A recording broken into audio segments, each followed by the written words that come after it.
And ladies and gentlemen, boys and girls of all ages, I think we're live. Yes, we are live. And, thank you for joining us. So we're gonna try a little different format. Once everyone gives their intros, um, I'll give the channel intro, and then we'll dive into it. So, ladies first, then the gentleman, then myself, and then the other person who's going to join later. He'll give his intro as well. Okay, go ahead, ladies first. Welcome, ladies and gentlemen, boys and girls of all ages. I am Joel Eli Mooster. Welcome you to BS Busters Middle League Podcast. And if anything, we got plenty to talk about. That is correct. Oh boy, so much to talk about. Okay, Kanoshi, your turn. It's Kanoshi Abominito, and Kojima is a freaking prima donna. No, Hideo Kojima's a fucking genius. If what he said earlier is true, if not, then I'm gonna have to.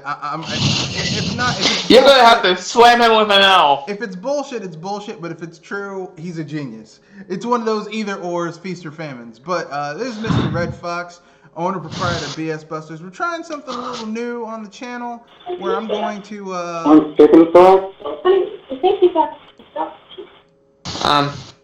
Where I'm Go going ahead, to be giving the channel introduction. So this channel is BS Busters, where we talk about. Gosh, you got right. So here, put this one there. Yeah, where we talk about all types of cool stuff, video games, pop culture, movies, all that cool stuff. And to get in touch with the cast via Gmail, you can reach the channel at mrredfoxbsbuster@gmail.com or at Twitter at Matthew Wesley at mrredfox91. All that fun jazz. But with that being said, that's the let's dive. That's the start of the podcast. So let's dive into these topics. Oh. Let's dive into these topics. All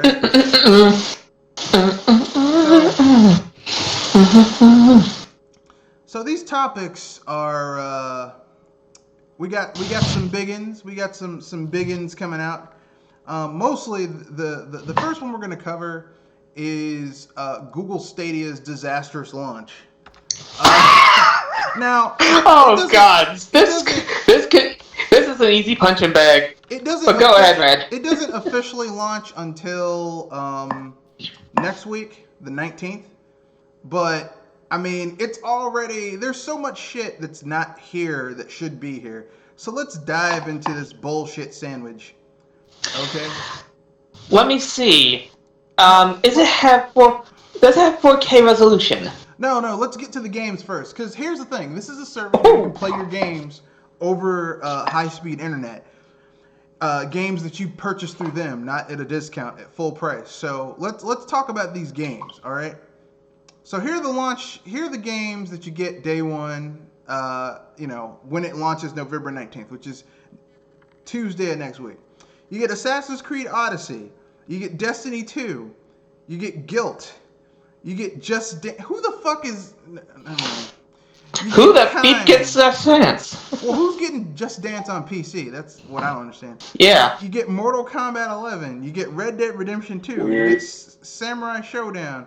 You get Thumper. Okay. Tomb Raider Definitive Edition. Rise of the Tomb Raider Special Edition. And then you get Tomb Raider Shadow of the Tomb Raider Definitive Edition. So, oh, fun.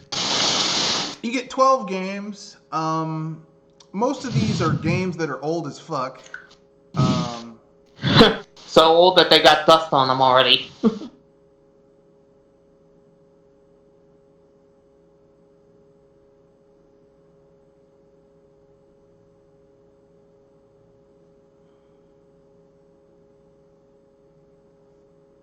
So, I mean, let's look at this list. I mean, here, let me pull it up. Let me pull it up and then share it. So let me hit the button. Oh shit.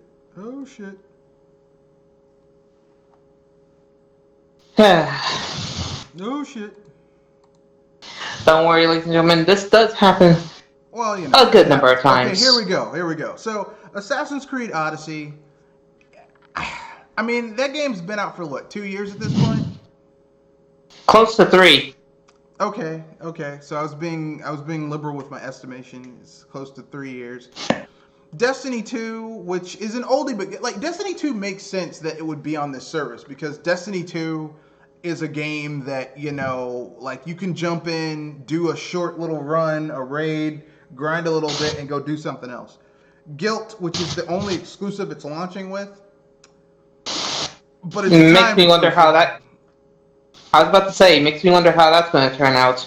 Well, I heard that Guilt, from what I've heard of people that have demoed the game, like I've heard that it's a pretty nice little indie title.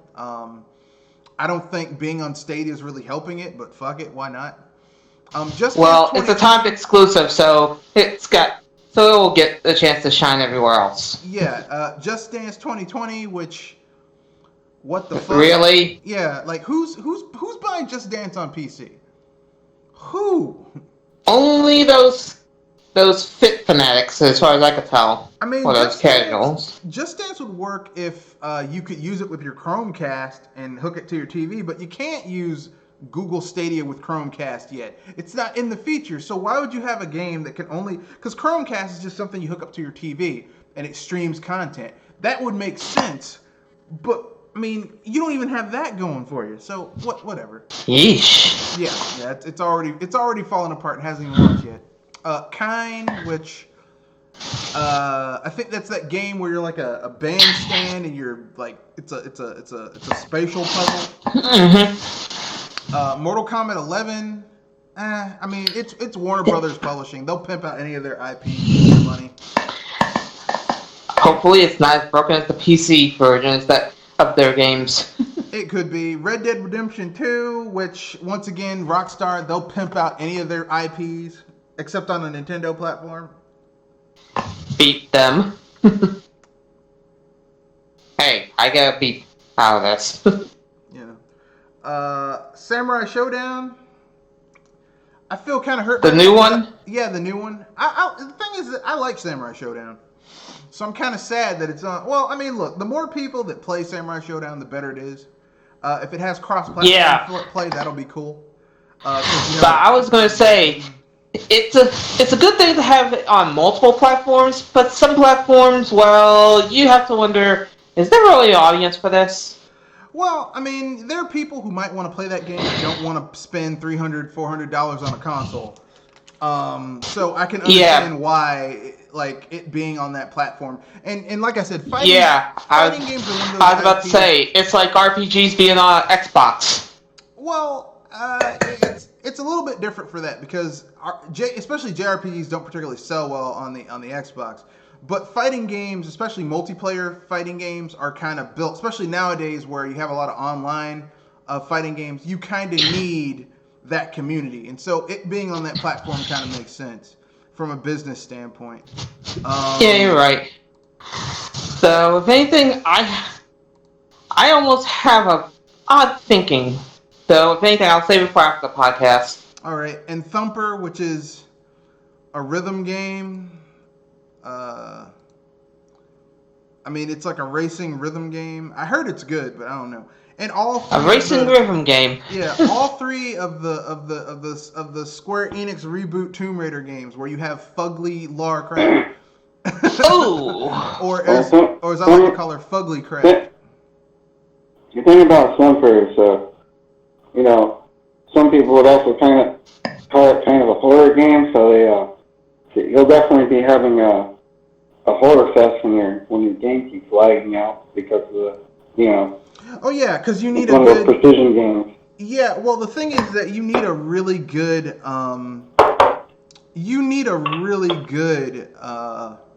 connection in order for this to work. And here's the thing. Which is going to lead me to the next part of this thing, which is this thing isn't even going to be supporting the high tier shit that they wanted people to spend for this day one. Day one, this shit is going to have 30 FPS. Well, here's what it's not going to have day one. Okay, so day one, Stadia will not have family sharing. So, having just your one Stadia and being able to share games that are linked to that particular device, can't do that at launch. Ooh. Yeah, you can't do that at launch. It's not going to have achievements, so if you loot whores, you're shit out of luck. And 4K streaming. At launch, the one thing that they were like, yeah, you're going to need this. This is why this thing exists.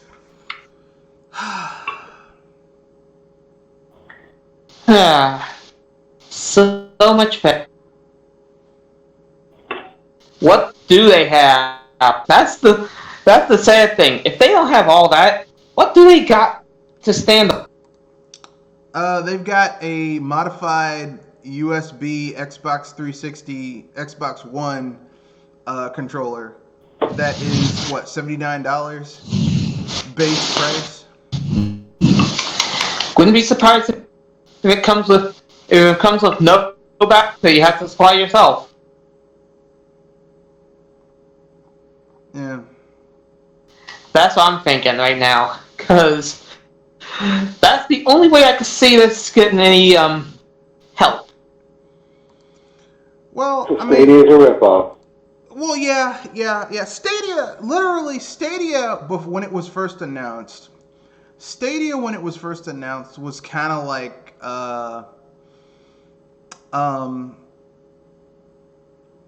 was essentially kind of like, how can I put this? It was like when your parents say, "Hey, man, we're going to the fair," and you're like, "Wow, this is gonna be awesome." And then you went into the newspaper and you read which fair your parents were taking you to, and how the fair was kind of shitty, and the rides were kind of shitty, and the attractions were kind of shitty. It's the low budget local fair, right? Yeah, and by the time you finally were about to go to the fair, you realized you were in for a really shitty trip. That's basically what Stadia is like right now. It's like, the idea behind Stadia is really good. The execution has been shit. It's just gotten worse and worse and worse and worse. Oh, boy. I mean, I can't in good conscience recommend this to anyone who doesn't have the best high-speed internet. Yeah, because I consider myself having normal internet. Yeah, if you don't have top tier internet, if you don't have the best cable, Verizon, or if you don't have the best FiOS or Comcast internet available in your area, you're just fucked. SOL. Yeah, you shit out of luck in JWF. What's the point, Yeah.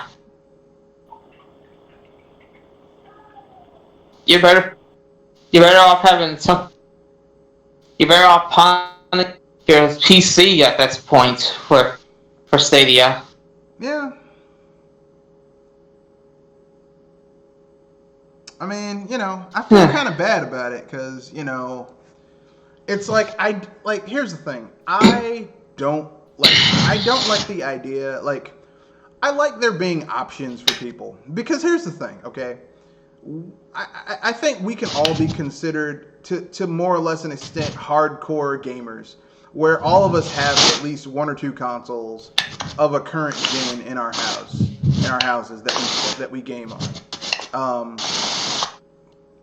All of us at least have a Nintendo console and maybe a Sony or Microsoft console or like a Nintendo console and a PC or something like that. But this device can't seem to pick which audiences it's for. Because if it was for casuals, it wouldn't need such high-spec internet. You know what I mean? Yeah. Which kind of bites mostly every customer is trying to aim for at every end. Well, they're literally cutting out 70% of the market because most people don't have really good internet. If you have top tier internet, whether it be cable or FiOS, you're in the top 25% of America. most people don't have internet that's that good in America. Now, other places in the world where they've actually invested in their online infrastructure, they have really good internet. But which is embarrassing that we like to say we're number one, but we have like some of the shittiest internet in the world for first world countries. I was going to say the bottom tier of it, or at least near it. It's pretty embarrassing, but that's neither here nor there.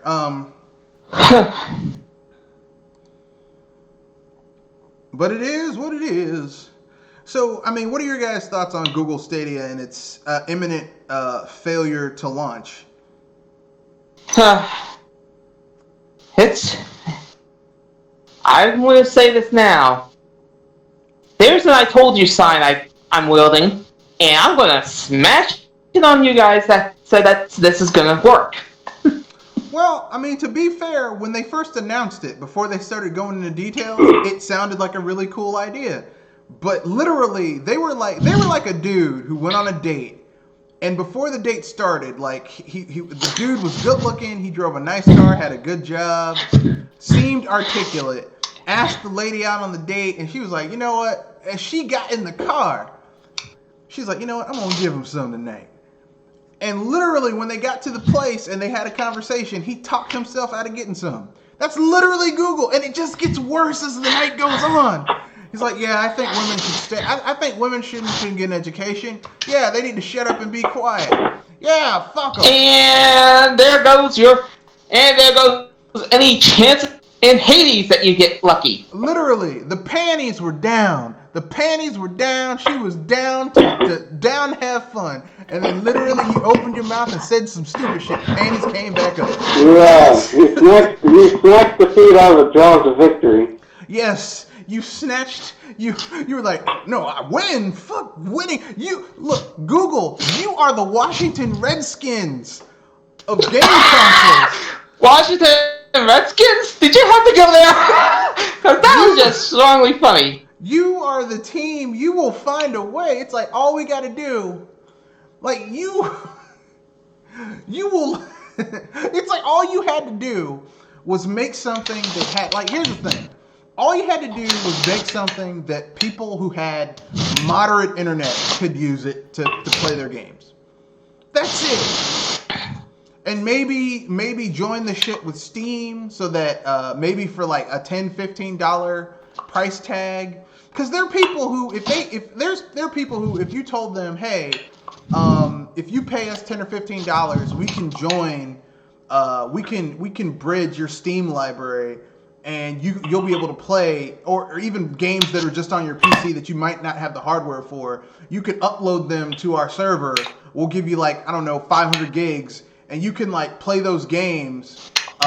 Using the power of the cloud off of Stadia. That would make sense, but this shit is ridiculous. Because that's what Parsec does. That's what NVIDIA's working on. And that's the future. Not this BS that Google's trying. I won't go that far. I mean, here's the thing. The future of streaming. Here's the thing. With NVIDIA, you have to go through their proprietary technology. And, NVIDIA doesn't necessarily play nice with others, which is to their detriment when it comes to their proprietary technology. I didn't say NVIDIA was the future. I was saying the particular idea. What, you upload your games to a bank and then you can just play them through? Oh, yeah. That's where I don't think that's the future. I think that's definitely... Yeah, but it's viable. But it's not going to be the... Yeah. It's damn sure more viable than this bullshit right here.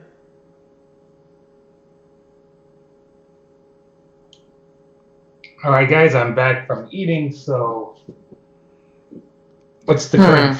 Yeah, Google Stadia is fucked. I think we can all agree on that. It's fucked. I think we can all agree that it is very much fucked. I think you're gonna have some diehards that are gonna get it. Obviously, because just like you had people who got Oculus Rift and all that shit day one. But, I don't personally, I don't ascribe to it, but that's me. For those of you listening, what are your guys' thoughts on Google Stadia? Is it viable? Should it exist? Do you think Google can turn it around? Like, cause no one releases complete online services anymore. Like, no one releases an online service where the shit just works day one and has all the features it needs to have to be a viable product. Okay? Like, no one. Microsoft didn't, Sony didn't, Nintendo didn't, Google didn't, Steam didn't. No one shit it works the way it should day one, like it should. So, can they turn it around? Leave it in the comment section. And I'll leave it to the panel. Do you guys think Google can turn it around? If they can, what would they have to do in order to make this into a viable service? I don't see a chance. Don't all jump in too quick. Be able to access games you already own that you can't run. Yeah, on your computer. they're like, well, we'll add that later. That's the thing. Like here's the thing. This shit's launching half baked. Because apparently no one launches shit when it's ready anymore. Which is a little disturbing. Just saying. To me, that's a little disturbing. Pinky, before you give your opinion on this, on the question I gave, why don't you introduce yourself? Greetings, ladies and gentlemen. This is Pinky Down from Video Game and Oracles. I just got back from eating my dinner. All right. I posed the question to you. With you weren't here to hear about how fucked up Google Stadia's service is going to launch with missing features that should have been there, day one, or at least, Also, a lack of killer ass exclusives. Yeah, it really, the games that it's like, it has one exclusive, and the rest of the other games are shit that anyone who really wanted that game already has that game. So what's the point? Not to mention one of its launch titles, Doom Eternal, got delayed.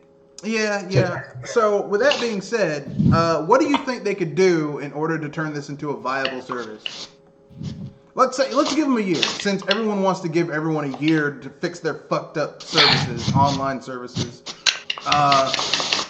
So what could they do in a year to turn this shit around? Because Google has a lot of money to burn. They can burn a lot of money propping this dead horse up if they wanted to. I'm going to say this right now. I'm likely going to flag, but this is going to end up the same way virtual reality is heading. Nowhere. I mean, maybe this particular service, but you're eventually going to see, like, as online speeds increase and you get higher base speeds for lower tier prices, you'll see gaming services where you'll basically just pay a flat fee and have access to a rotating library of games. That's the future for a lot of people. I mean, what Microsoft is doing is what Google should have been doing, but that's going to be the future for a lot of people gaming. Like, why the fuck should I spend, $200, $300, $400, $500, $600 on a console when I can just, spend $15, $20, $30 and have access to, hundreds of games? Like, seems like a no-brainer to me. Because all you need is just a controller and a PC. You could also do what Nintendo's doing, using vouchers to... Man, that's not even a vibe. That's some bullshit right there. But never mind. Those vouchers are bullshit, man. More viable than what I've seen so far. Those vouchers are bullshit, man.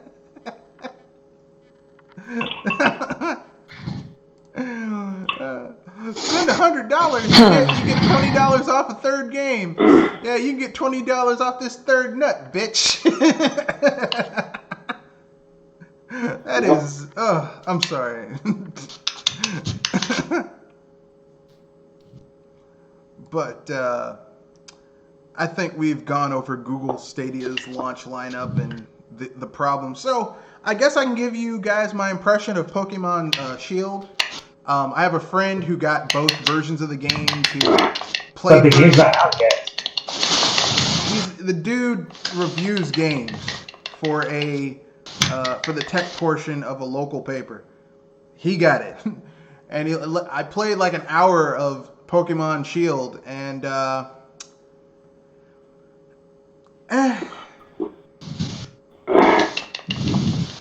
Another one of those? Not surprising coming from you. I mean, Yeah, right. I mean, like here's the thing. Now let me add the qualifiers. I only played an hour of the game. Only got to like one gym. Only caught about 6 Pokemon. Here's what I can tell you.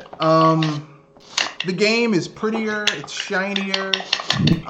It's easier. Like if you're a casual and you haven't played a Pokemon game before, this game is great for you. If you're a veteran, your mileage may vary if you're a veteran Pokemon gamer. Alright? If you're a veteran, you probably ain't gonna like this very much.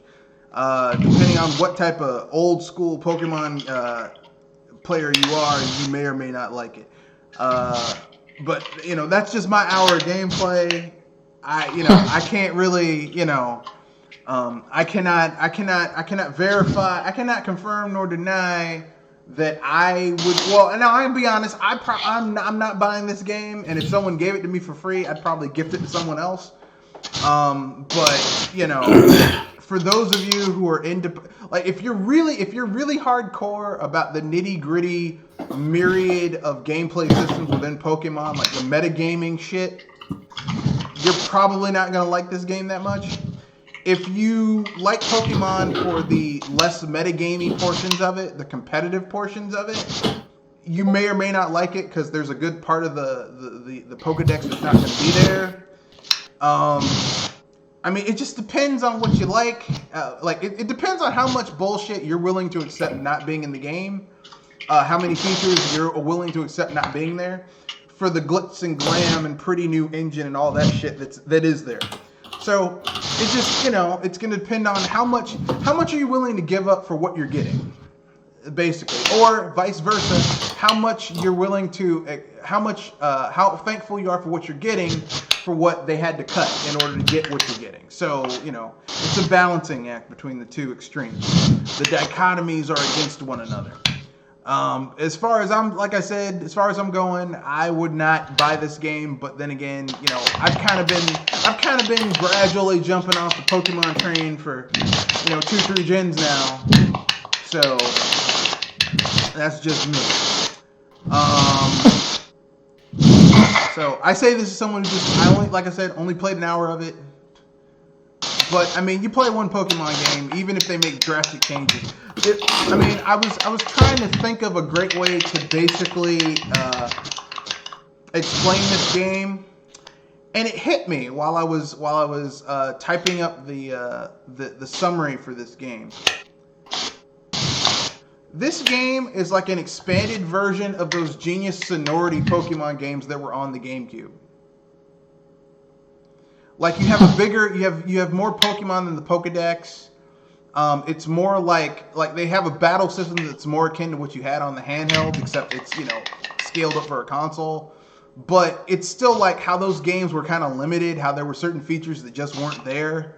It's like that. So, this game, if the handheld Pokemon games were like, a full Pokemon game, this is like Pokemon Light a little bit. Not to the point of Pokemon Let's Go Pikachu or Let's Go Eevee, but it's like it's light as in LIGHT, not LITE. But take it as if you're more casual, you might like it. If you're not more casual, you like metagaming Pokemon, you probably will not like this game. I'm not gonna say get it on the hopes that the next game will be good, because that's like saying you should watch this shitty movie because maybe the next one they make after that will be good. It's like, no, the first one should have been good, and then you build on from there. Well, I mean, there have been cases where the sequel was vastly superior from the first movie, which was that is true. But here's the thing: it's not fair to the audience to throw shit at them and then say, "Well, it'll be better next time." No. Isn't it like the rule of watching 3 episodes of an animated see if it's good? Yeah, but I mean, an animated series is like a TV series is allowed to get better over time because it's still finding its footing. And most TV series don't have nearly the budget of a movie or a video game for that matter. You're talking like 50, 60, 70, maybe 100, 150 million put into this game. And it's like I don't feel comfortable like you giving me an inferior effort and saying, well, we'll get to it later. Because what winds up happening with a lot of these series is that it doesn't get better later. They're like, they got your money and they're like, fuck you, we got your money, we don't have to do shit. And I'm not buying into that because too often have people done that and then you get shit with each new iteration. Like it never gets better. Like look at the Resident Evil franchise. All those movies are bad. And it just got worse because no one ever demanded better. Yeah. You know, so like I'm not gonna be like, well, I'll give my money to this one because maybe it'll get better next time. Nah. Cause I mean, you know, it didn't work that way with the original Pokemon because it's got stale as a motherfucker after third, fourth generation. But we went with it because we thought it'd get better with the next iteration. Didn't though. But what about Dragon Quest? That's my opinion. What about Dragon Quest? It's been consistent. The gameplay has been consistently the same for 11 entries. The gameplay systems are very familiar. Just like Final Fantasy for years had a very similar gameplay system, and yet all those games substantively were very different from one another. Like it's basically like it's kind of like making games is kind of like cooking with chicken. If you're a good cook, you can do a lot of things with chicken. But if the only thing you're doing with the chicken is frying it, broiling it, making soup, the same like all the time, maybe occasionally roasting it, it's like, man, that's 4 different ways you made this chicken. Can't you do something different? No. Gets old. But, you know, I mean, they're trying to spice it up now, but it's too little too late, in my opinion. Let me see what the chat says. Chat says nothing. Okay, then. So, I guess we can... anything anyone wants to add about Pokemon Sword and Shield? I mean, I'm the only one who played... I played Shield. I didn't play Sword. I do want to mention that people are using Satoru Iwata grave as... Oh, you know better. Well, if someone wants to support Iwata, I tell you what you need to do. Go on the 3DS eShop and download Pokemon Gold and Pokemon Silver, because they actually. I mean, someone used Satoru Iwata to side against the toxic fan base against Sword and Shield. Like I said, and it has a right to. Look, here's what I'm gonna say. Whoa, Jewel, that is. Oh, fuck yeah! Look, I'm not buying your bullshit, because you know how much of a mess they are after he left. Hold up. Wait a second. No personal attacks, please. Look. Yeah, I'm not buying, and I'm not buying pinks either. I'm gonna try and arbitrate this, okay? And move Good on luck. Because, okay. 2 things. First of all, to both Jewel, no need for personal attacks. Pinky, look. I understand that you have a hard-on for Pokemon and you really like the franchise. But you have to understand that people who it's really hard for people who've been old school fans of Pokemon to be okay with core features being taken out after 3 or 4 or 5, 6 generations. Okay?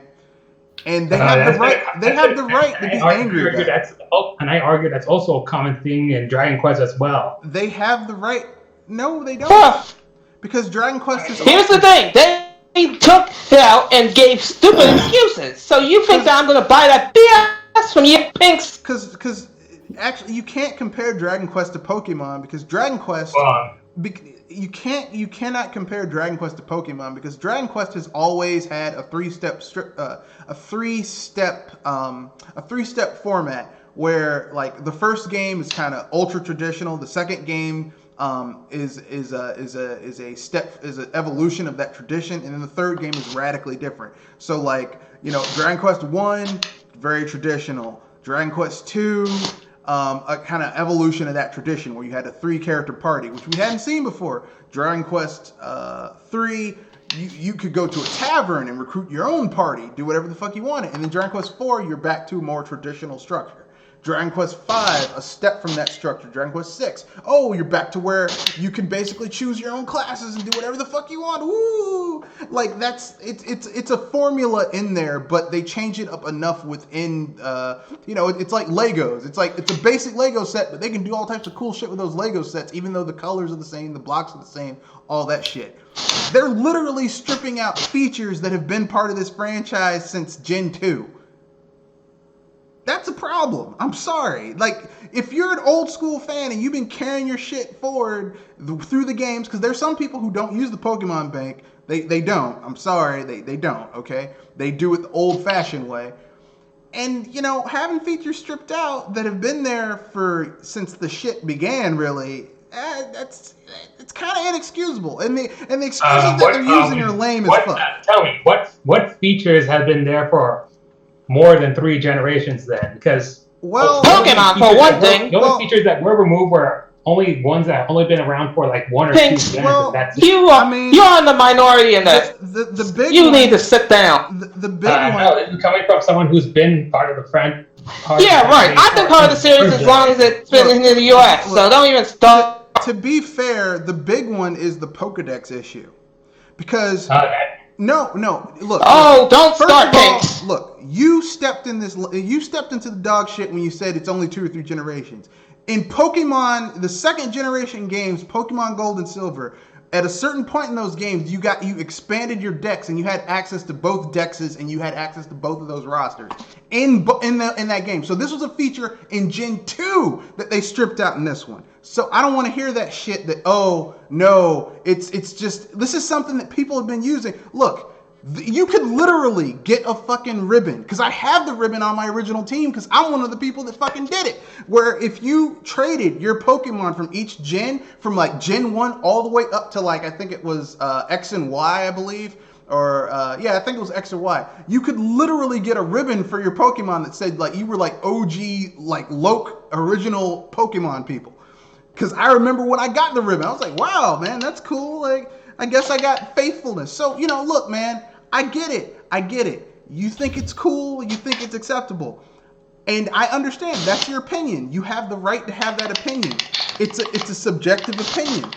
But, I mean, can't you see where people... Yeah, but right. Also, my opinion is subjective as well. But here's the thing. People who are like me, who are old school fans, who liked having that continuation of each generation and being able to carry their Pokemon over and their teams over and all that shit. Because, I mean, there are people, my teams have always been the popular main Pokemon, or maybe a few of like the ones that like stayed over. But what about people who had weird strategies with Pokemon? They can't bring that shit over into the new games. They're just shit out of luck unless they change it. And the excuses that they make as why it's not there, lame as fuck. I'm sorry, they're lame. They're not valid excuses. No, Pinks, you're not getting off this hook.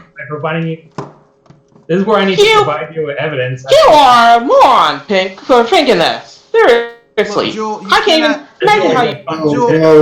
Look, one at a time. Joel, you cannot use personal attacks, okay? It's his opinion. I'm sorry, but when Pinky... When an opinion gets punched by facts, you think I'm going to let this lie down? Usually the people who say these excuses are lame, are lazy, are quote unquote lazy. They are lazy. Who never actually took gaming development as a career. I'm sorry, I can't type this. Can we just move on? Like, can we just agree never to bring up Pokemon ever again? We're gonna agree to disagree. Move on to the next. I'll never agree with Pinks, that's for sure. we're gonna agree to disagree and move on. But you know, seriously, you don't need a gaming degree to see bullshit. We're gonna keep on. No, you don't. Look, we're gonna agree to disagree. We'll talk about this off air. Okay. Next, Disney Plus. Oh boy, that's a failure as well. I can hear it. Yeah, it's already kind of it just came out. It's already fucking up. Didn't Disney got 10 million subscribers at the moment? Thanks. That doesn't mean shit. It's already. Are you up. really this blonde? Didn't Disney decide to take away their catalog from Netflix so that they could start up their own service? Well, they took away the catalogs from everywhere. The only place that still has some of the Disney shit is Amazon. That's because Amazon has their hands in many stews. Yeah. Well, the reason I say they already fucked up is because they fucking did another cut of Star Wars, the original trilogy. Especially the Han versus Greedo scene. That one's on George Lucas though. In the cantina. I don't care. Like, why can't we just get the original cut? Really? Like, why are we still doing this? Who fuck? Fuck. And then the Simpsons. They've taken out certain episodes and scenes in the Simpsons, which is fucking wrong. I'm sorry. So, you know, the Disneyfication of awesome shit is already begun yet again. You know, it's not enough they fucked up the Muppets. It's not enough they fucked up Star Wars. Now they got to fuck up the Simpsons too. I didn't even know. So, oh yeah, that's right. They own Fox now, so they have to. They just. I mean, everything that I love is Disney's buying and fucking it up. What episodes did they take out? Were they too hot to trot? Is that why they took out some of the episodes? That people know that they've taken off is the episode with Michael Jackson in it. Like, that's been taken out. So let's see. Weister20 says it's just Pokemon Grow Up. Look, Weister, I'm gonna keep it real. I haven't bought a Pokemon game since X. Okay. You have to bring up Pokemon. That's as much of an excuse as hearing that it's just a child's game. Look, and I'll be honest with you. Like, I've kind of like X was the first new one I had bought for like 2 or 3 games, and the reason it got me into it was that they brought back the old Gen 1 Pokemon. Like, that was the big selling point, was that you could get your old Gen 1 Pokemon, which I liked. But aside from that, like, I mean, like, the way I feel about it is, like, I don't particularly give a shit that much about it. Like, I think it's kind of egregious, but, like, I mean, you know, like I can see where people who are cool with the changes are cool with it, but I can also see where like, some people are pissed off about it. I can see both sides of the coin. Because I don't really give a shit either way, because I'm not buying it anyway. Like, I'm not going to invest my money into it, but I mean, you know, it is what it is. But as I was saying, let's see. Yeah, Disney Plus has already been fucking up.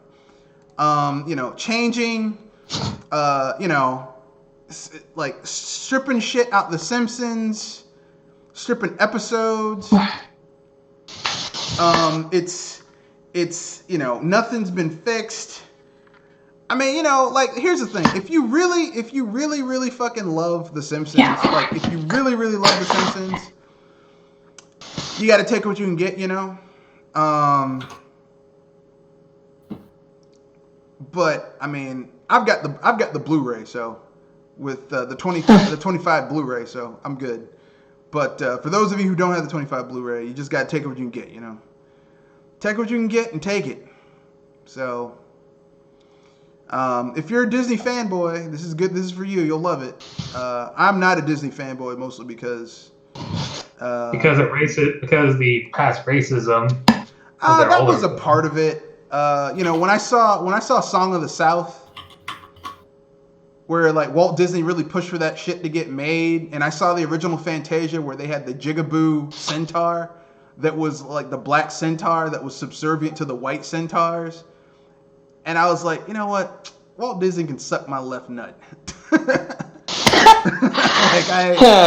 I've never understood. Here's the thing. Comes from someone who was born in southern Florida. My birthday was in February. In Florida, February is when you could go to Disney World, like on the discount tickets. And like I used to go to Disney World when I was a little kid all the time. But now I'm just like, I don't really give a fuck about their IPs. Because I mean, the thing is, like, Disney. What was the last shit that Disney made? The last new shit that Disney made. I don't mean something that a studio they bought made. Some new shit that Disney made. Moana. That was Pixar, man. No, that wasn't made by Pixar. Oh, really? I thought that was Pixar. Oh, well. Moana. Okay.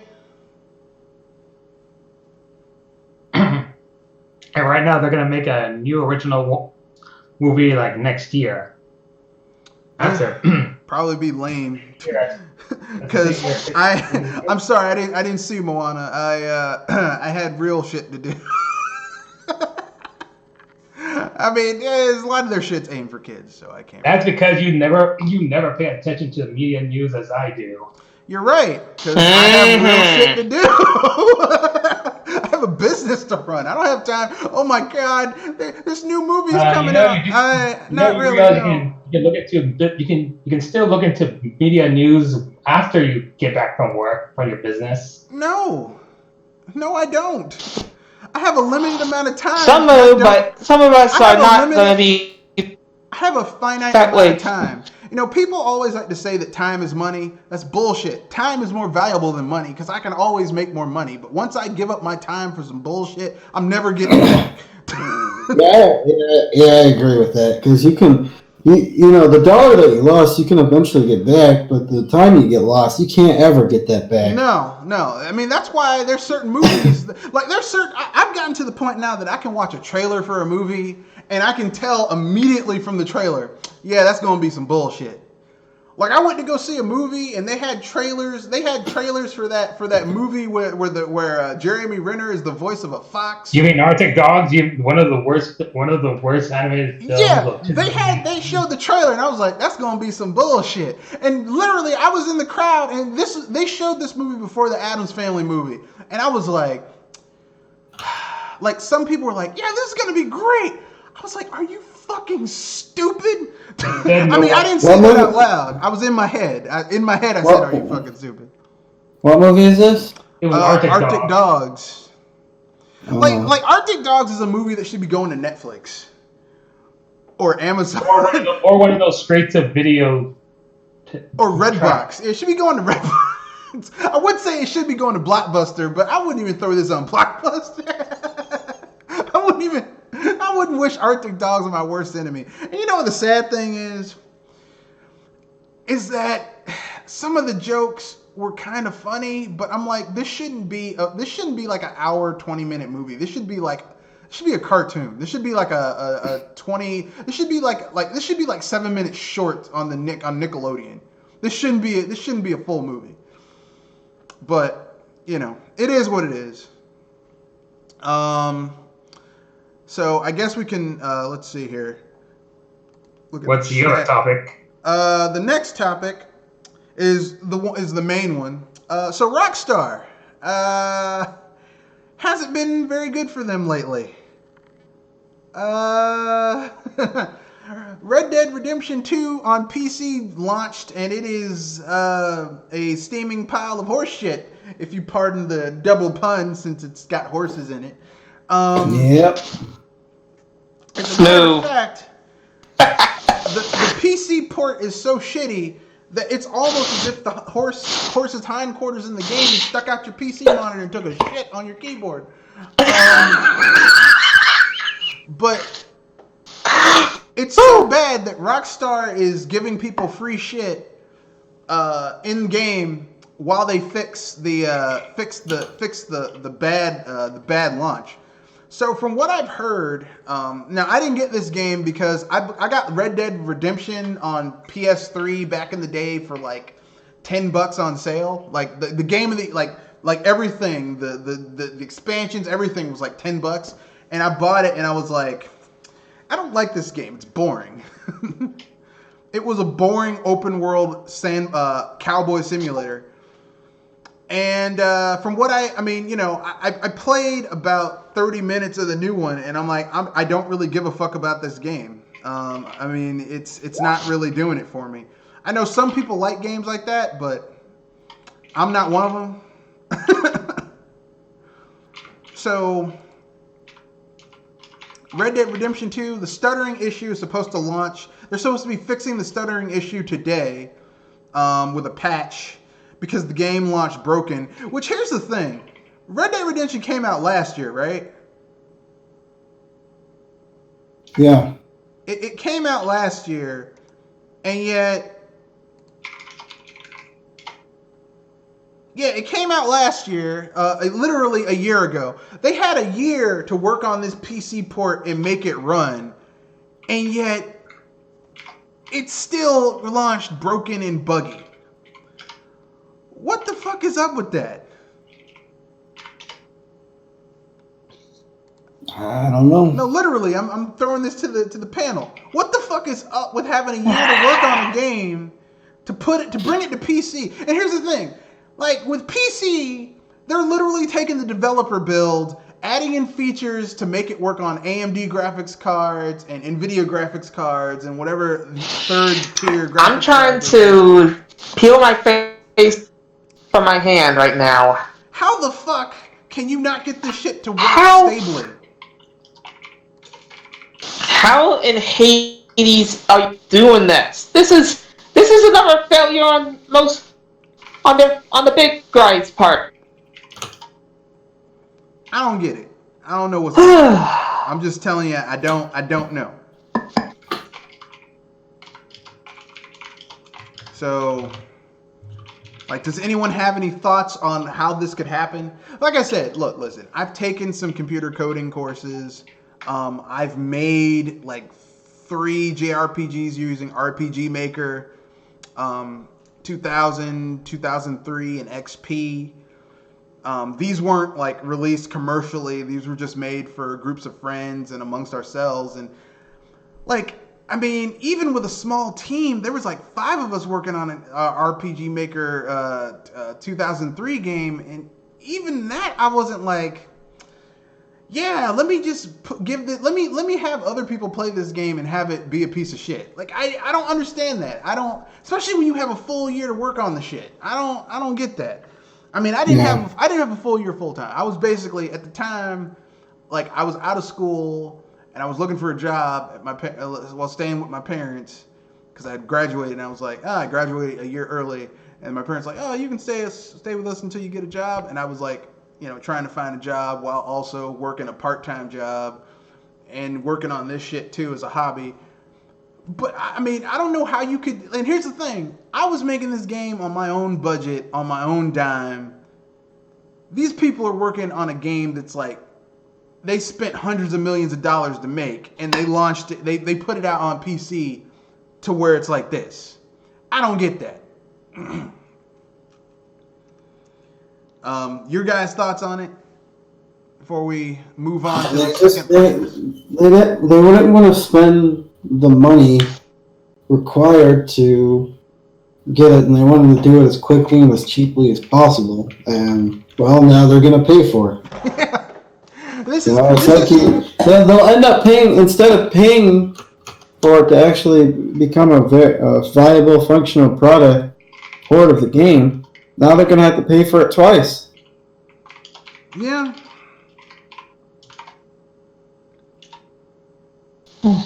Yeah. I mean, I didn't want to see this because Rockstar is... Nice segue. Rockstar is one of my favorite developers. Some of their games, especially during the 6th gen, I had so much fun in the 5th and 6th gen, and even the 4th gen with Rockstar games. But fuck, are they fucking up this gen? Well, actually... It started during the 7th gen with GTA 4. GTA 4 was shit. I mean, I think we can all agree GTA 4 was not a good game. Is anyone going to dissent with that assessment? Oh no, it was a pretty bad game, that's for sure.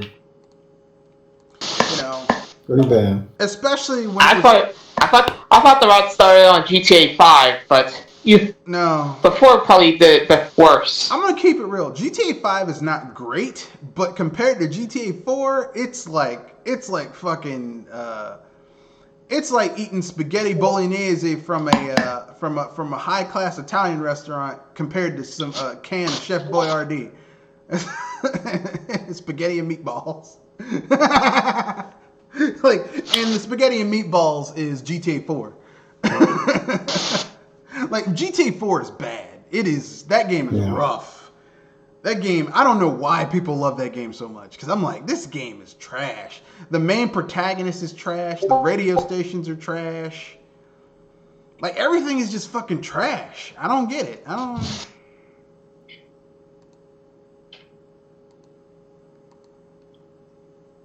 don't understand. I don't understand.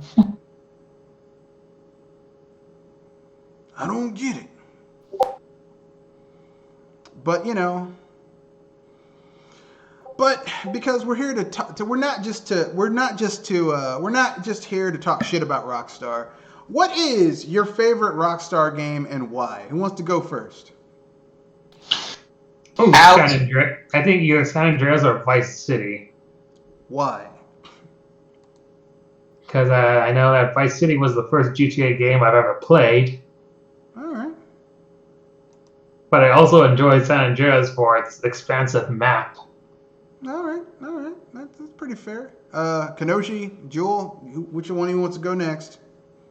I haven't really played. As I said, I don't got any real skin in there.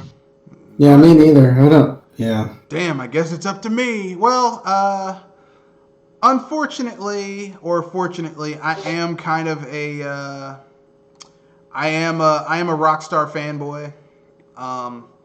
Even before they were ever called Rockstar, I liked their games. Like, I liked Lemmings. I liked Lemmings. I liked Bioharvest. I liked I liked all those games. I liked and when they became Rockstar. Now, I never was a huge fan of the first GTA. Not the first 3D GTA. I was never a huge fan of GTA 3, but I liked GTA. I like GTA San Andreas and Vice City. I think San Andreas is the best of the 6th gen GTAs. In my humble opinion. Just because, like San Andreas had like great music. Each of the areas felt different. Like Los Santos felt different from Las Venturas, which was basically like the game's version of Las Vegas, which felt different from San Fierro, which was the game's version of San Francisco. Like, they all felt different.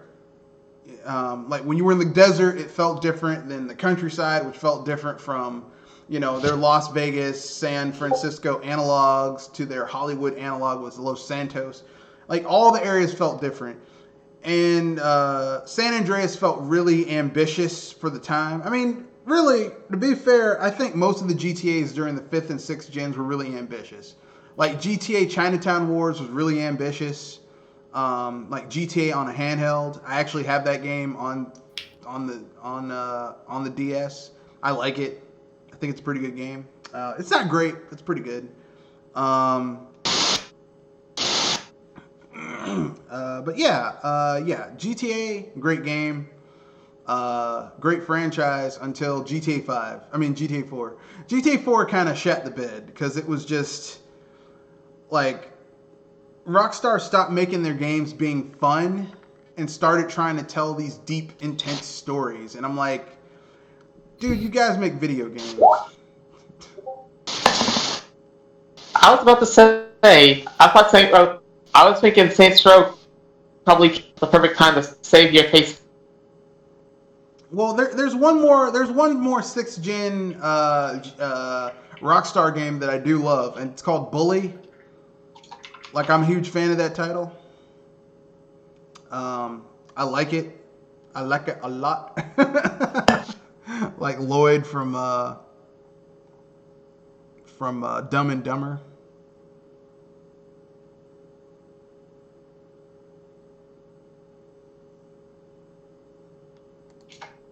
So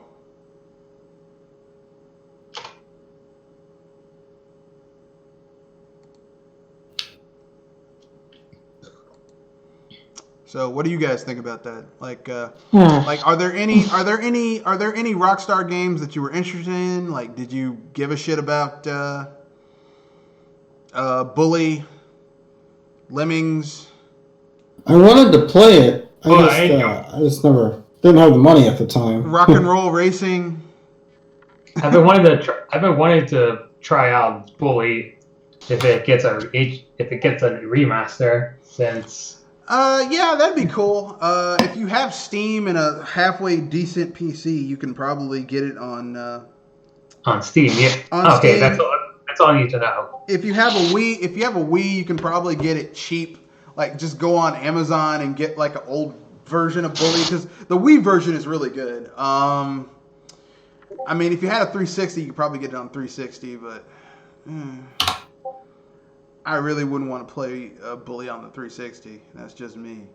But yeah, Bully is basically like GTA except it's GTA in a prep school. It follows the GTA formula, which the GTA formula is your character goes someplace and they get built up and then they lose it all and then they got to get it back again by doing more missions. You know, it's while doing all these different side stuff. The great thing about Bully, though, is that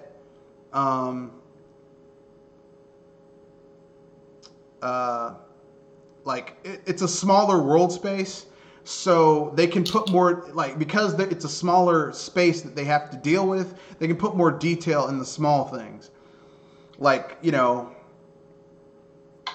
you can catch people fucking around on their wives. You can find two dudes who are in high school and, you know, might be gay and are hanging out with each other. Experimenting. Yeah, they might be gay and hanging out with each other, and they're confused by their sexuality, and just like little things like that you can discover in the game world that you just wouldn't get in a huge open world. Like, the thing is, the scourge of the 8th/9th gen, in my opinion, has been open world, because people keep on making these huge open worlds, and half the time there's nothing to do in them. Yeah. Or shit is so spaced out that it just kind of feels like, it feels like well, I mean, it's a ghost town. It's not memorable. I mean, even the parts of Breath of the Wild that I enjoy, like, you play that I was game, saying it's like a ghost town in there. Well, I mean, it's where okay, there's 120 shrines. I only remember like 6 of them. 4? No, 6. I remember 6 shrines. Those are the ones I remember.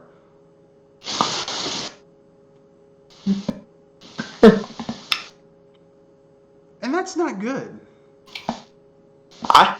You gave it a lot more credit than I did. Because, I mean, like previous iterations of these games that were more handcrafted, you can remember shit. Like, people might not like Ocarina of Time, but you can remember every fucking dungeon you played in Ocarina of Time.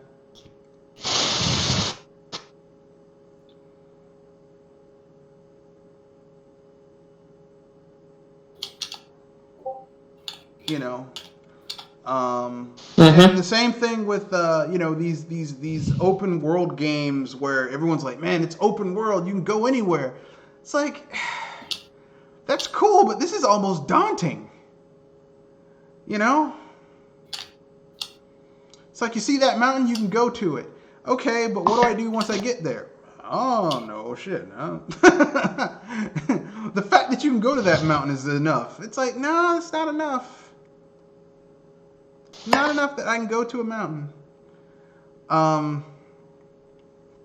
So I guess we can move on to the hidden topic. Yes, there is. Is it the Sonic trailer? Yeah, it's the Sonic trailer. It's Oh boy, I can hear this one. And I'll be honest. I'm going to say this: they improved Sonic. Yeah, Hallelujah. it's But better. if anything, it's not going to save it entirely. Look, listen. It's better than it was, because that unholy abomination from hell that was there before, that creature that needs to be banished from the pit of hell that it came from. So what are your guys' thoughts on the new trailer? Do you think they made Sonic look better? Worse? I think they made him look better. Hades better. I've only seen screenshots of it because I'm planning to see the full trailer when I go to one of my theaters. All right. Well, I can tell you right now, it looks a hell of a lot better than it did before. Than what we saw first. Yeah, that shit from before was It's like day and night. Light and dark. I mean, I'll keep it real. Of course, so a couple of my friends are gonna miss the old abomination design. I'll tell you right now. Because of the memes it spread. I'm gonna tell you right now, that thing was hideous looking. If I saw that thing coming towards me, I would take a shotgun and try to shoot in the face. Either that or get a flamethrower and kill it like McCready in Kill it with fire? In The Thing. It's a movie. In The Thing, yeah. It's like, die!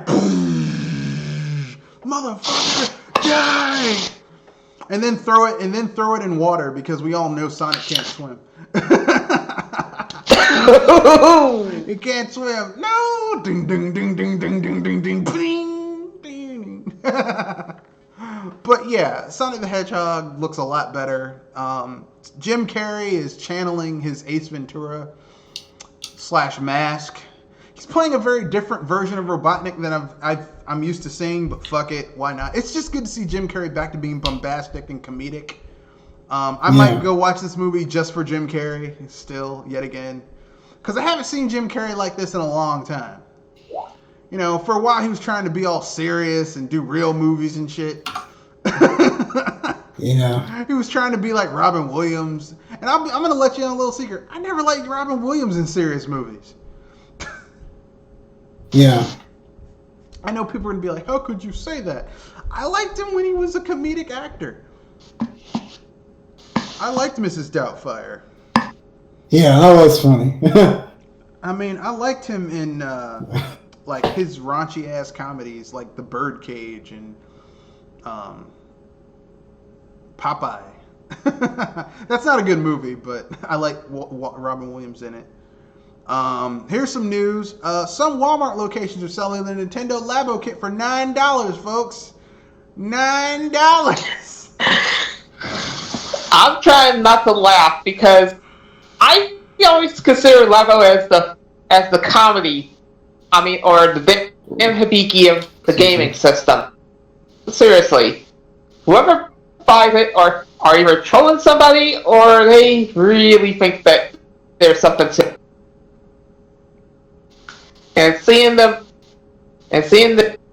game and stuff go to $9, well, all I'm gonna say is I can hear this as the super taunt. If you spent $80 on this shit when it came out, you're a dumbass.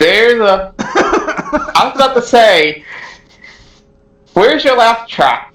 If you spent $80 on it, you're a dumbass. I'm sorry. You, sir or madam, are a dumbass if you spent $80 on this when you could have waited and spent $10. I was saying, I thought you have a laugh track for this one. I mean, I could laugh at people, but you know, I don't want to rub it in, dumbasses. Hey, I'm not scared to rub it. I'm just not scared to even speak up my mind. I mean, I'll spend $80 on some shit that's worth it. Like the Smash Brothers 4 bundle for the GameCube that came with the connector and the N64 controller for like $90. Yeah, that was it. Because think about it, like a GameCube controller now is like a brand new GameCube controller now is like $30, and the game itself was $60 plus the connector, which even if you get like you can get a 2 GameCube connector adapter for like $10, $15. So you were actually saving money by spending $90. But $80 for some fucking cardboard?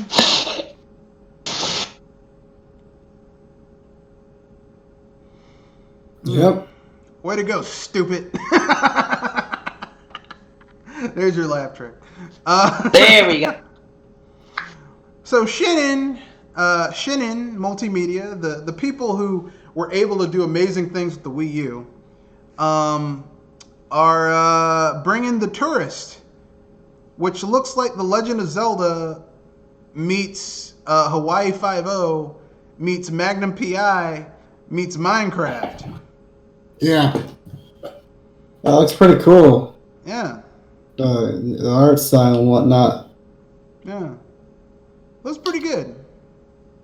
And it only weighs about 204 megabytes. Yeah, man. If I hadn't bought that like 120 gig mini S, no, 180. No, it was 80. If I hadn't gotten that 80 gig mini SD card, I'd be real worried about that. But I plopped down for it because I get a lot of games digital because I don't feel like going to GameStop because fuck GameStop. Or Target or Walmart or Amazon to buy my games. Because I just don't feel like dealing with the bullshit. So, and I don't really trade my games, so having them digital is actually easier for me because it's those little tiny cards are so easy to lose. Not that I've lost any, but they're easy to lose. So this way I cut out, there's no way I can lose it because it's digital. Because if I lose one of those cards and I spent $60 on some shit, I will beat my own ass. So, yeah. We have a mod that's coming out for Super Mario 64. It's called Super Mario 64 Land. It's adding 32 new levels with 70 total areas to explore, with 8 all new bosses to fight, and 10 new power-ups. That's cool. Yeah, man. When I saw it, I'm like, man, you're gonna make me dig out my my N64 my N64 Super Kart emulator and download Kart. It's like a Super Kart. It's gonna make me download that shit and patch it onto a ROM and put it on an SD card and put it in there. You gonna make me do it? My main concern about this is that it's being covered by an official gaming website, which means Nintendo might find it and cease and desist it. They can cease and desist it if the dude's making money off it. If he's not making money off of it, then if it's free, then Sometimes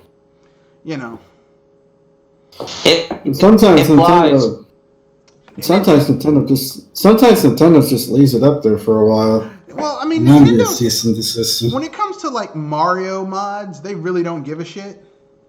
Yeah. Like now I'll tell you who's like kind of anal about mods and like hacks and like different versions. Pokemon. Oh god, if you got because I got Pokemon Pokemon Uranium, which is like it's basically Pokemon, except it's like set in a world where there was a nuclear meltdown and all these Pokemon mutated. So you've got like different types, like radioactive and shit like that.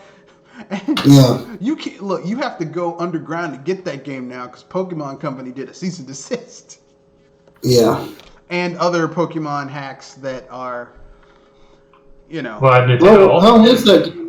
But Nintendo also based on Metroid 2 remake. Yeah, they did. That's because they were coming out with their own Metroid 2 remake, so that kind of made sense. I mean, personally, no, go ahead, Kenoshi. They let it out there for a while before they. Yeah, once they were going to put out their own shit, they were like, you got to take this shit down. Same applies to the various Mario ROM hacks that they took down when Super Mario Maker was. Yeah, that's the thing. There's still Super Mario hacks, though. Like, because, I mean, Super Mario Maker is so different from Super Mario hack. There's, like, tons of them still around. Like, still. No, Super Mario Maker makes it easier for, the average person to. Yeah, but most of the levels of Super Mario Maker are just, like, They're trolls. They're troll levels. They're BS. They're Kaizo levels, or people who you can tell this person doesn't know how to do game design. Yeah. But basically, if it's Kaizo, I'm scared. Super Mario Maker makes you appreciate Nintendo's team that makes those 2D Mario games, because you can see how they're really good at it. You know, people who are like, man, New Super Mario Brothers 2, the one that had the golden coins was stupid. I'll take a dozen of those over some of the shit that I've played in Super Mario Maker 1 and 2.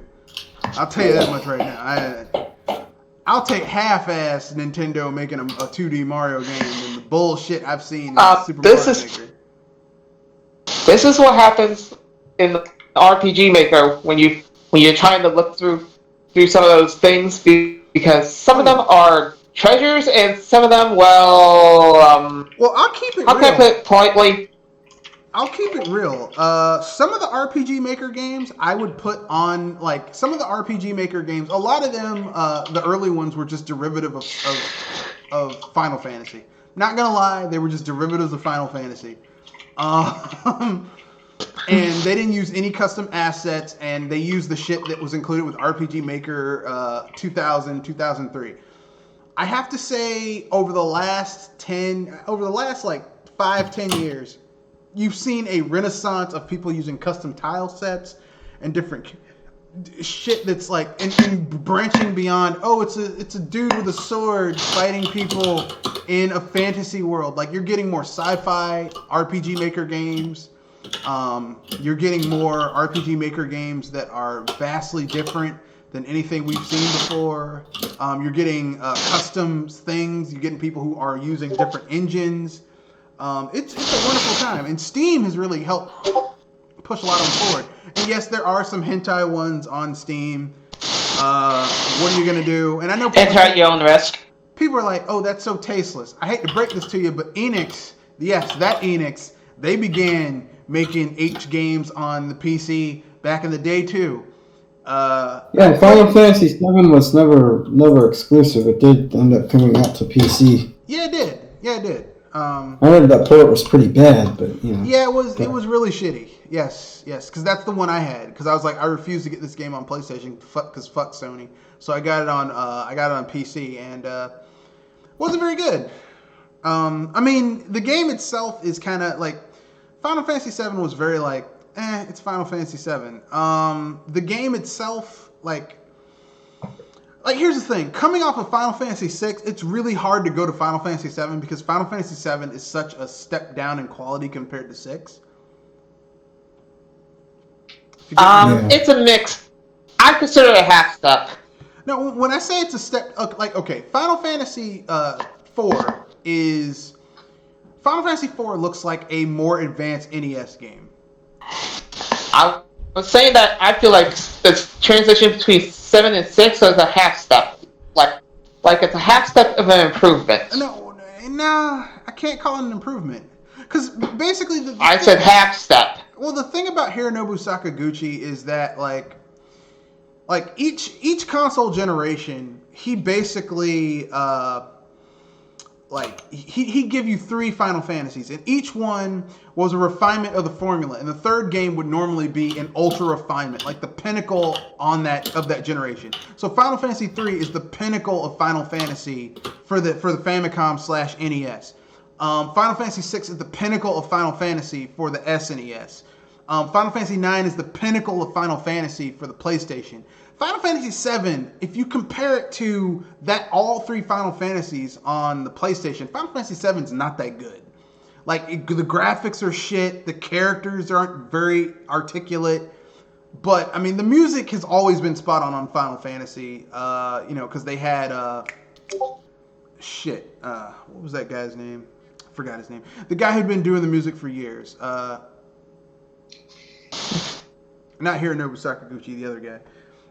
But I mean, it's like, but I mean, here's the thing: you were coming off of Final Fantasy VI, which was the pinnacle of Final Fantasy on the Super Famicom / Super Nintendo, where basically everything they learned from Final Fantasy 4, 5, they put into 6 to 7, where they had to try all over again. It's a brand new thing. They're learning. Like, I mean, you're coming from like arguably one of the best Final Fantasies ever created to a Final Fantasy that had a lot of marketing behind it, but really in the grand scheme of things isn't really that good. Like you can't tell me that any of the characters in Final Fantasy VII are better than the characters in Final Fantasy VI. The villain looks cool, but when you find out his motivation, it's like, you're kind of lame, aren't you?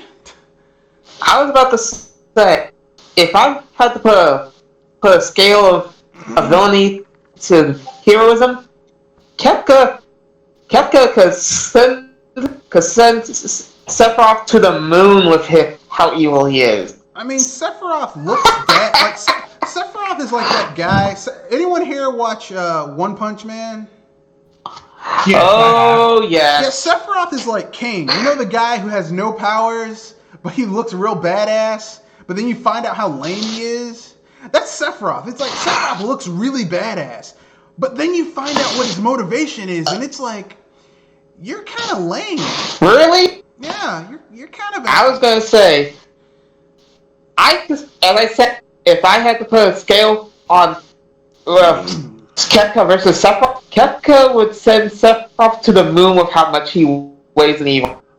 I mean, like, okay, let me put it this way. Final Fantasy VI is this grand journey of all these, of the main character is Terra, and she's basically trying to discover who she is, what her memories are, what was stolen from her. I was going to say, with heroes, I'd say you're right about 6 being better heroes than 7. So, if anything, I only give 7 a little bit of credit for at least making me laugh with a few characters. Yeah, because seeing how fucking lame, as I was saying, like, Final Fantasy VI, Terra is trying to find out who she is and what was stolen from her by the Empire. All these other characters are dragged into her journey, but they all have their own, like, little side stories that are kind of important. Yeah, as I said, I have at least a few moments of laughter when it comes to Yuffie and Sid. I mean, seriously. Yeah, but he swears up so much it's a laugh riot track to me. You get Final Fantasy VII, where like Cloud Strife, his primary motivation isn't his own motivation; it's Zack Fair's motivation, whose memories he took. Yeah, okay? That's the sad thing. But if anything, it's fuck. But you only get the real Cloud when it comes to the last part of the game. Yeah, but even then, it's just kind of lame. Like here's the thing, okay? Basically, the final fight between Cloud Strife and his team and Sephiroth is just a big who can out-emo each other. That's the whole thing. Every single time you've seen those two fight, it's just who can out-emo each other. And Cloud has this fetish of getting impaled by Sephiroth's sword. I don't know why. Enough said. I don't know why. Maybe it has something to do with the time you dressed him up in drag at that dude's hangout.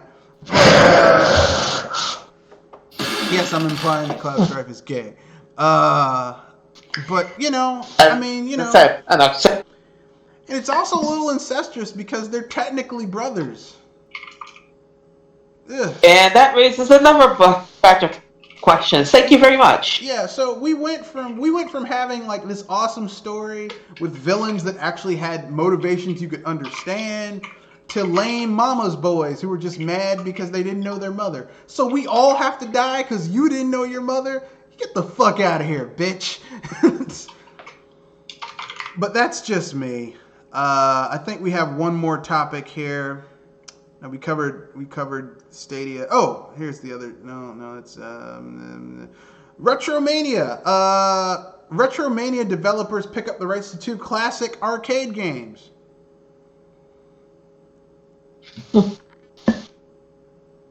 They're making an official sequel to the 1901 beloved arcade game WWF WrestleFest.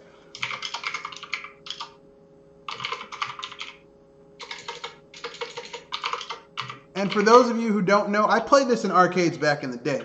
It was a WrestleFest. It was made by Technos Japan. It was had chibi graphics, kind of. And basically, it had Nick Aldis, Tommy Dreamer, Johnny Retro. I don't know any of these characters. Zack Sabre Jr., JR, Colt Cabana, Austin Idol, The Blue Meanie, Stevie Richards, and Hollywood Nova.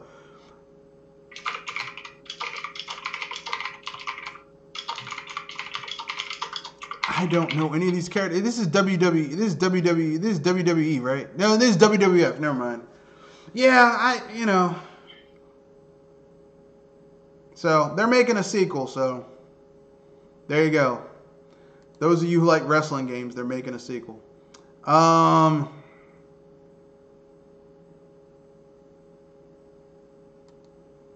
So, okay then. So we're at the end of the podcast. Anyone have anything they want to pimp out before we wrap things up? Yeah, just avoid Death Stranding. Oh, yeah. Yeah.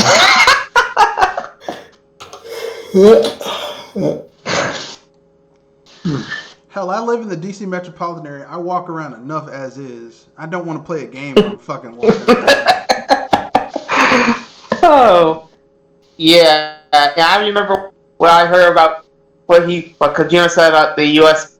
gamers. I don't know about that. Oh, God. Either Kojima is the most brilliant motherfucker ever, or he's full of so much shit that it's gone around. It's gone around, and he's absorbed himself into his own ass, which that could be the case. I don't know. It's become an inverted black hole. Likely the latter. He's absorbed himself into himself. But whatever it is, what it is. Anything you want to pimp out, Pinky? Nothing at the moment. All right. I just want to get back to playing Luigi's Mansion 3 now that I finished 3 houses. Oh, really? Really? You're not gonna wait for that DLC that's gonna add like the true ending that brings everything together, so you can save everybody? Please tell me that didn't happen again. There is no DLC for that. Oh, really? Oh, that's a shame. No. Oh well. So with that being said, this is the end of the podcast. You can reach BS Busters. To get in touch with the cast via Gmail, you can reach me at Mr. Red Fox. That's mrredfoxbsbuster, BUSTER, at gmail.com. That's all one word. Woo! Or at Twitter at Matthew Wesley at Mr. Red Fox 91. With that being said, that's the end of the podcast. Remember, rate, comment, share, subscribe. Peace out. And remember, responsibly. Yeah, that's right. This is Bullshit Busters. This is a no bullshit zone. We seek it out. We find it. We kill it. We might even blow it up a little bit. But we don't tolerate that shit around here. So with that being said, rate, comment, share, subscribe. Kenoshi has a channel. Kenoshi, you want to pimp out your channel a little bit? I haven't done anything on my channel, but yeah, it's Kenoshi Bombito. Every once in a while, I do live streams. So, yeah, that's about it. All right. Thank you for joining. Rate, comment, share, subscribe. The channel is growing slowly but surely, so remember, ding that bell to stay tuned with the icons. We have a BS Buster every Wednesday and Saturday, 7:30 p.m. Eastern Standard Time to 9 o'clock. And I do drop videos when the feeling gets me. I used to drop a lot more videos, but shit, I'm busy. Almost finishing my masters, and just when I have spare time, I will make a video. But I don't have as much spare time as I used to. So, that being said, peace, good night, and arrivederci. And let's see, let me get my list of fuck yous out. Fuck Sony, fuck Microsoft, fuck Google, fuck Nintendo's mobile gaming division, fuck Microsoft. Did I already say fuck Microsoft? Yeah, fuck EA, fuck Bethesda, fuck Rockstar. Matter of fact, fuck the entire gaming industry tonight. Fuck them. Good night.